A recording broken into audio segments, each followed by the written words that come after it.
So Sherry's lying on her stomach with feet off the edge of the bed, and I stabilize the lower leg, and I'm doing an eversion movement here. There's not a lot of eversion in this ankle, but there is some. And then I'm going to twist the heel medially so the foot, the calcaneus, rotates outward. Some of that movement is happening in the ankle, but most of it is subtalar. And this has a distinctly different feel. Do you feel a difference? Yes. And how about when I twist this way? Yes. And that's the limit. That's as far as I can make it go. And that movement is called abduction, as opposed to this one. It's just a block. So hopefully the camera angle can capture that. That results in some stiffness in the midfoot when we try and pronate the midfoot. She's tighter on the right side. Since you're laying on your stomach, we'll keep you there.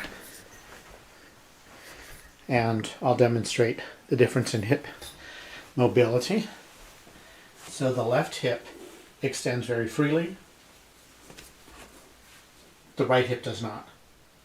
The right hip lacks extension. When I spring the left hemipelvis, the whole body moves. On the right side, I can't get that movement to go beyond the pelvis. There's a lack of movement. Let's have you lie on your back, please.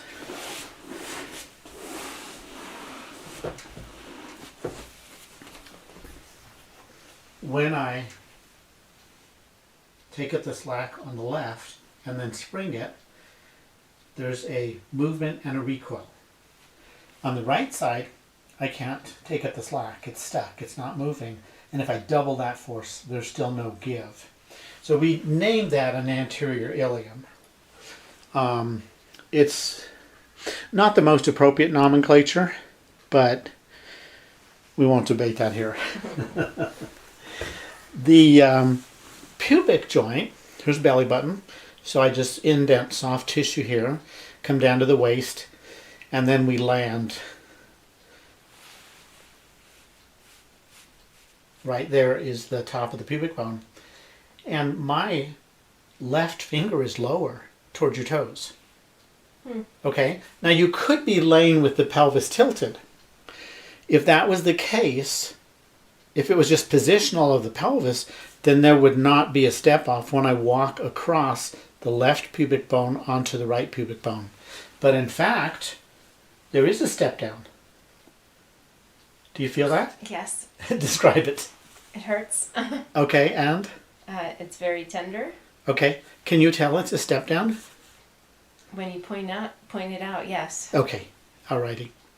So, it's interesting that you've had rehab after your hip surgeries, correct? Yes. It's interesting that you still lack hip extension on the right hip. I'm surprised by that. But I can't really capture on the camera the restriction up high in your neck, so I won't show that on the camera. But today we'll work on the subtalar joint and the midfoot. We'll restore your hip extension, and we'll get that right pubic bone, we'll glide it back up. It takes about 5 minutes.